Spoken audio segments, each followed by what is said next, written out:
Hi everyone, I'm Eric Lempel, Director of PlayStation Network Operations and Strategic Planning, here with your preview of firmware update 3.0. As you may know, this firmware was recently announced in Gamescom. Let's take an in-depth look at the features. So the first thing you'll see when you come online is that the XMB has been slightly redesigned. We've added a lot of things to make it easier for you to understand where you are on the XMB and what some of the different functions do. And we've actually replaced the info board with something completely new called What's New. So let's go over there and take a look.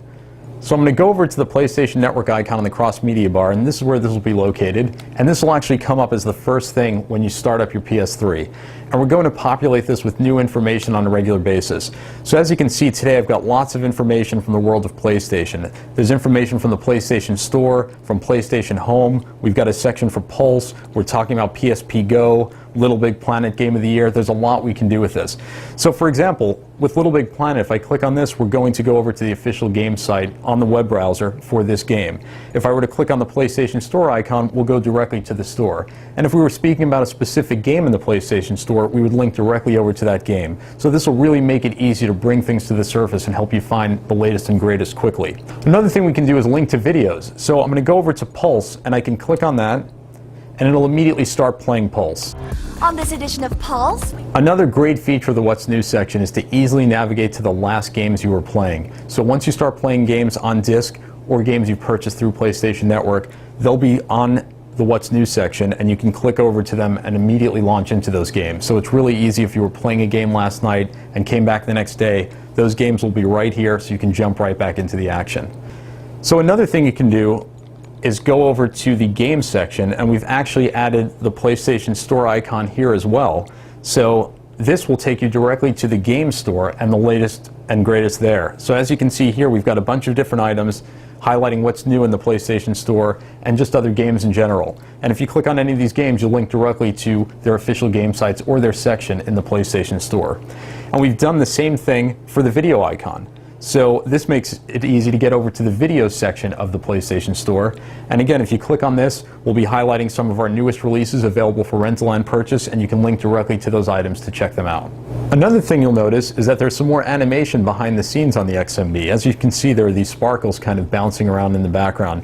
And again, if you don't like the new look of the XMB, the old classic look is available, and you can change that in the theme section. The next thing you'll immediately notice is in the upper right-hand corner of the screen. So if you take a look up there, if you see Kratos, that's my current avatar. Next to that, you've got the friend icon and the number of friends online. And then you'll see a piece of mail if you have any messages waiting from any friends on PlayStation Network. So this is a lot of the information you'd want to see on a regular basis, and it's in a much better place. Then of course under that, we've got a little ticker with all the latest news from PlayStation Network. So let's go a little further down the XMB to take a look at something new in the themes area. So we've added the ability for developers to create dynamic themes. So a lot of you are using different themes today that are available through the PlayStation Store, and now we're taking these to the next level. Here's an example of what a Little Big Planet theme would look like using this new functionality. So I'm going over to theme settings, and you can see over here I've got theme, and then I'm going to select this Little Big Planet theme.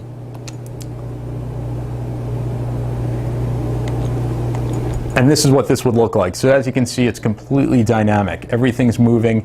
It's going to change with the time of day or other different things going on, so there's a lot of flexibility here. You're going to see a lot of these coming out in the next few months, and they'll be available on the PlayStation Store. Now, of course, all the themes you have today from the past will work as well, and these are just new options available to you.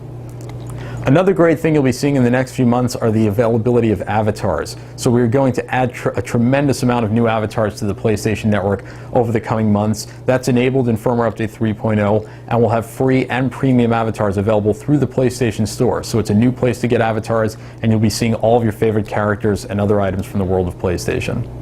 So we hope you enjoy this early look at firmware update 3.0. We'll be rolling this out soon, and as always, we look forward to your feedback.